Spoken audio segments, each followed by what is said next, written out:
Doctor Mahendra Singh ji को आप बीबी जी अपने साथ हो किसी को ले हाँ हाँ ये हाँ रहिए डॉक्टर महेंद्र सिंह जी।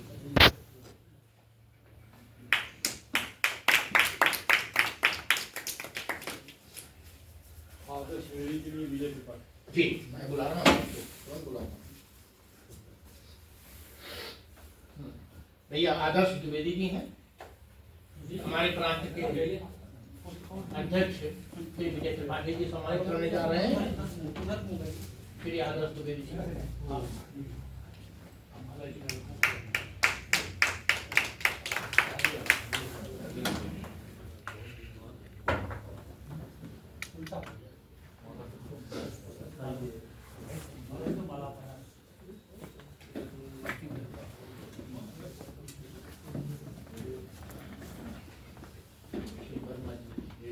वर्मा जी सम्मानित कर रहे हैं। धन्यवाद वर्मा जी आपका। पटका सीधा कर दीजिए, सीधा कर दीजिए। हाँ पटका सीधा कर दीजिए।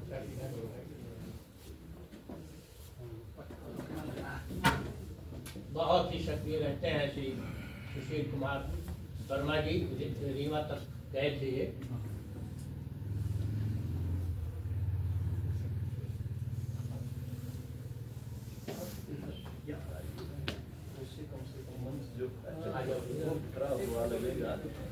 मैं एक तरफ आइए बैठिए, आप भी आ जाइए ममता जी बैठिए।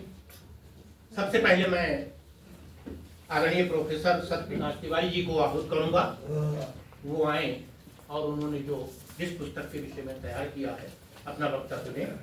प्रोफेसर सत्यप्रकाश तिवारी जी आइए।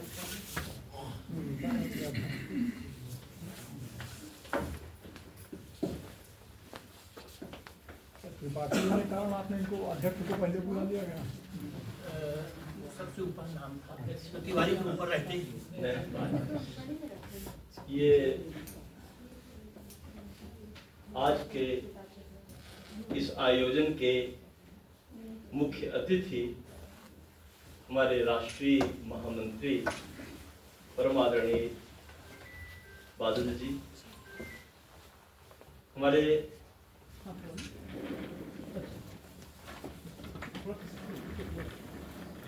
प्रदेश महामंत्री आदरणीय शिवमंगल जी, शिवमंगल सिंह जी, प्रांत के हमारे आदरणीय अध्यक्ष त्रिपाठी जी, प्रांत महामंत्री आदरणीय द्वारिका प्रसाद रस्तोगी जी और प्रांत के सह महामंत्री हम लोगों के परम आत्मीय और जिनके द्वारा इस कार्यक्रम में आने का ये संयोग बना डॉक्टर बलजीत कुमार श्रीवास्तव जी एवं यहाँ उपस्थित सभी विद्वज्जन सुधीजन। वास्तव में संघ साहित्य चिंतन ही राष्ट्रीय चिंतन है, यही सनातन चिंतन है और यही ईश्वरीय चिंतन है, जैसा कि आदरणीय डॉक्टर सिंह साहिब ने अपनी पुस्तक में कहा है। हमें जो पुस्तक डॉक्टर बलजीत जी ने दी वो बहुत ही महत्वपूर्ण पुस्तक है। संघ साहित्य पर हमने इसके पहले भी बहुत कुछ पढ़ा था, लेकिन ऐसी पुस्तक इसके पहले नहीं पढ़ा था। समग्र संघ साहित्य, समग्र संघ का समग्र चिंतन उसमें भरा हुआ है। वो एक दस्तावेज है, वो एक इतिहास है। उस पुस्तक का नाम है राष्ट्रीय स्वयंसेवक संघ का परिचय और उसके लेखक हैं माधव गोविंद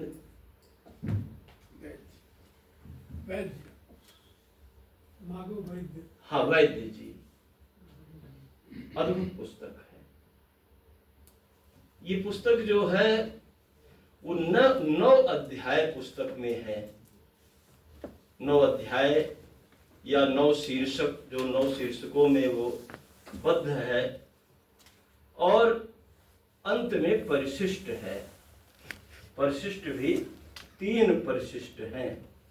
प्रथम परिशिष्ट में हमारे आदि प्रथम जो सरसंघ चालक पूज्य डॉक्टर साहब से लेकर वर्तमान जो सरसंघ चालक हैं वहाँ तक जो 6 संघ चालक हुए हैं, उन सब का परिचय, उन सब का चिंतन, उन सब की जीवन दृष्टि संक्षेप में प्रस्तुत की गई है। दूसरे परिशिष्ट में जो हमारा संघ का जो गीत है, नमस्ते सदा वत्सले मातृभूमि, उस गीत को दिया गया है और उस गीत की बहुत ही सुंदर व्याख्या की गई है। हमने देखा कि गीत तो सब लोग गाते हैं जो संघ के हैं, लेकिन उसके मूल अर्थ तक बहुत कम लोग पहुंच पाते हैं। तो इस पुस्तक में जो उसकी व्याख्या दी गई है, बड़ी अद्भुत व्याख्या है। उसको पढ़कर तो लगेगा कि हाँ, उस गीत का जो प्राण है उस प्राण तक हम पहुंच गए हैं। और फिर एकात्म साधना पर एक मंत्र दिया गया है और उसका जो है अर्थ दिया गया है।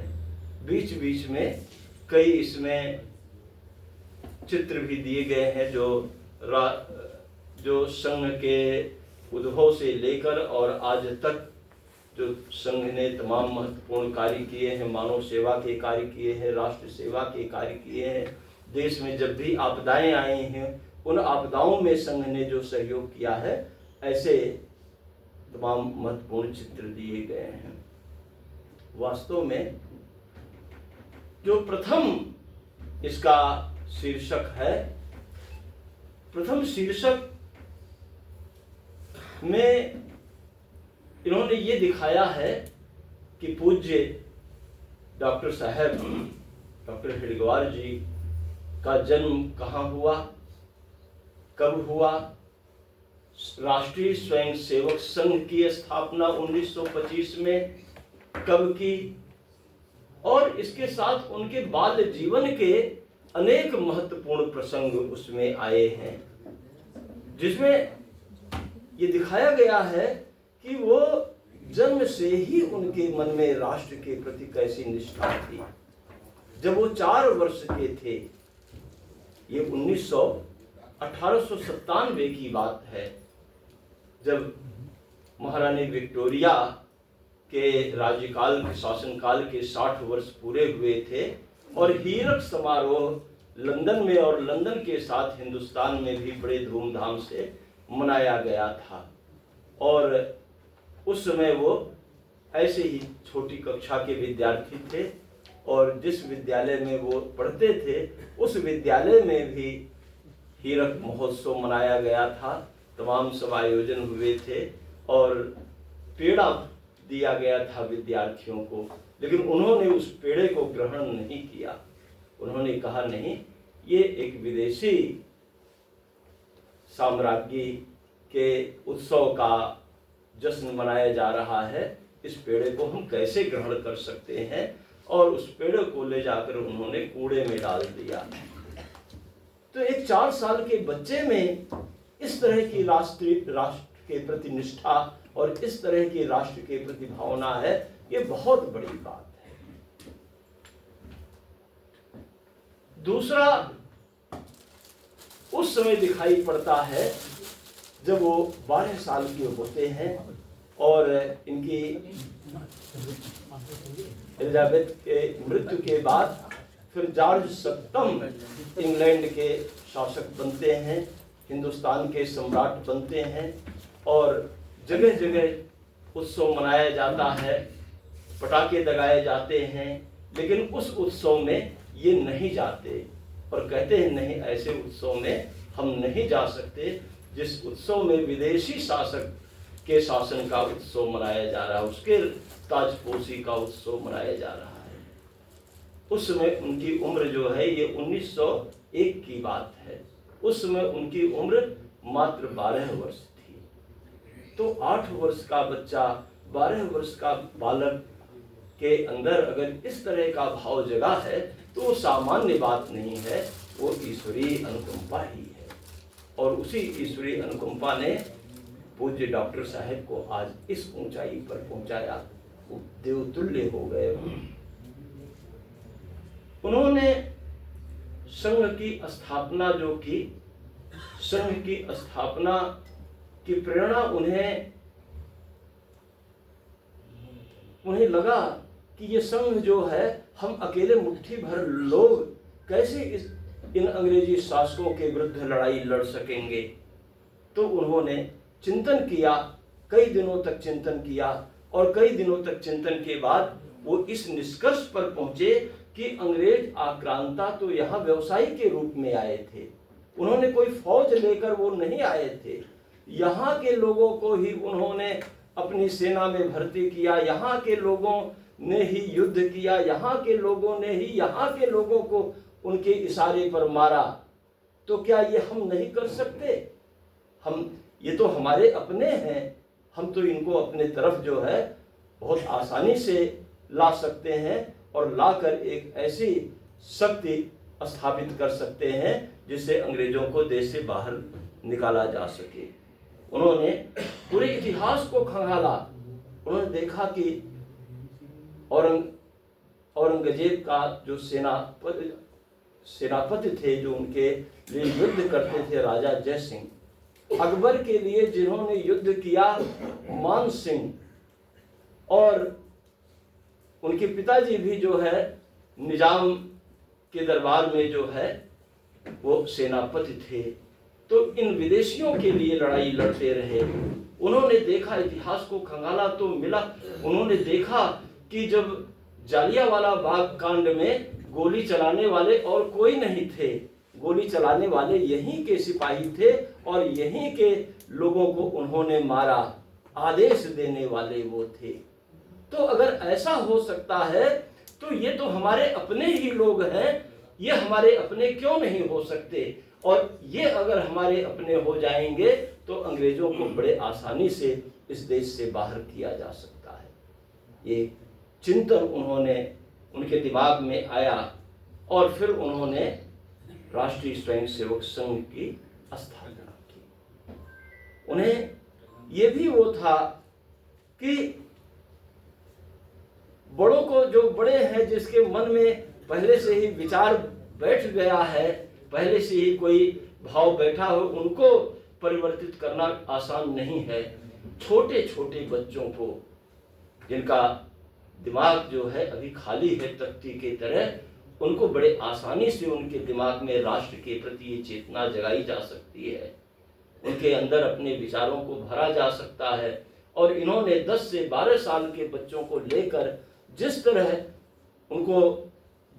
उनको स्वयंसेवक संघ में भर्ती किया, उनकी शाखाएं लगाना शुरू किया, उनके अंदर राष्ट्र के प्रति निष्ठा और आस्था जगाना शुरू किया, तो शुरू में तो लोगों ने इनके ऊपर हंसना शुरू किया कि ये क्या कर रहे हैं, 10 साल 12 साल के छोटे छोटे बच्चों को लेकर ये कौन सा आंदोलन करेंगे।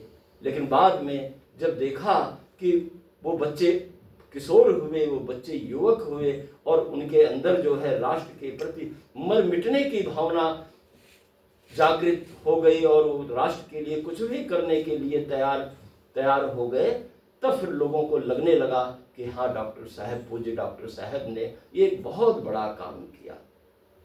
उन्होंने समानता की बात की। संघ में कोई जाति नहीं, कोई बड़ा नहीं, कोई छोटा नहीं, कोई अमीर नहीं, कोई गरीब नहीं, सब स्वयं सेवक हैं। अधिकारी भी स्वयं सेवक है और सामान्य जो है वो भी स्वयं सेवक है, सब साथ जो है।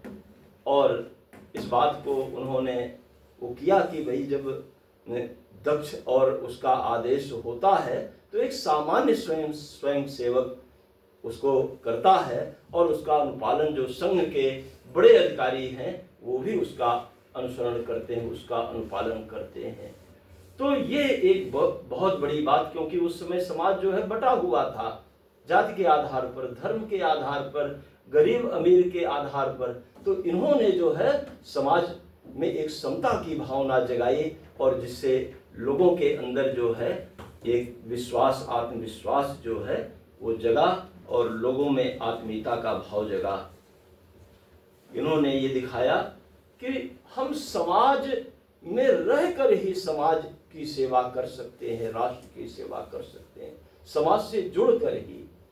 इसीलिए जो संघ का गणवेश है वो गणवेश, हम शाखा में जाएंगे तो उस गणवेश को धारण करेंगे, हम कहीं किसी संघ के बड़े आयोजन में जाएंगे तो उस गणवेश को धारण करेंगे, लेकिन सामान्य रूप से उसको हम पहनकर समाज में निकलेंगे नहीं, क्योंकि उससे ये ना लगे समाज को कि हमसे ये अलग है। समाज में निकलेंगे तो हम उसी रूप में निकलेंगे।